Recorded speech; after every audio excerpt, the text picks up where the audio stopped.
عزیزوں نے گرامی قدر امام الانبیاء صلی اللہ علیہ وسلم اپنے دروازے تے آئے، آپ نے اپنے کاشانہ اقدس تو جدو اپنے قدمین شریف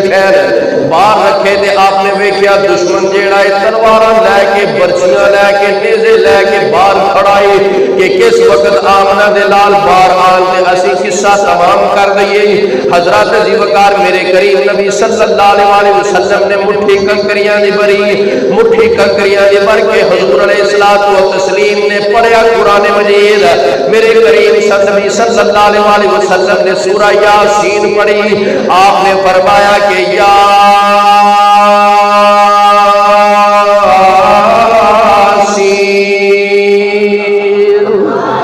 والقرآن الحکیم۔ عزیزان گرامی قدر میرے مصطفیٰ قرآن پڑھ کے سورہ یاسین پڑھ کے مٹھی دے اتے پھوک ماری تے ان کنکریاں جڑیاں نے کافراں وال سٹ دتیاں۔ حضرات ذیوکار سارے کافر اکھاں کھلیاں دیاں کھلیاں رہ گئیاں، حضور وہ دے وچوں سے نکل کے چلے گئے نے، سیدھے گئے نے حضرت سیدنا صدیق اکبر دے بوئے دے اتے دروازے دے اتے دستک دتی۔ امام الانبیاء صلی اللہ علیہ وسلم نے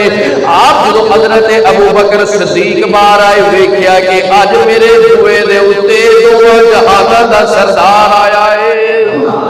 آج میرے بوئے دے اتے دو جہاناں دا سردار آیا ہے۔ عزیزاں نے گرامی قدر ابو بکر ہاتھ بن لے،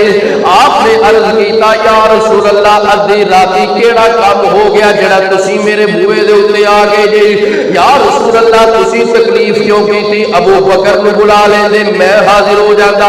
حضرات ذیوکار میرے نبی صلی اللہ علیہ وسلم دے لباں دے اتے مسکراہٹ آئی، آپ نے فرمایا اے ابو بکر جیڑے پیغام نو اڈیکنے سان رب العالمین کا پیغام آ گیا ہے، ادھر علی امانتاں دی حفاظت پیا کردا ہے، علی میریاں امانتاں دی حفاظت پیا کردا ہے تے میں نبی رب دی امانت اے ابو بکر دے حصے اندر آئی ہے۔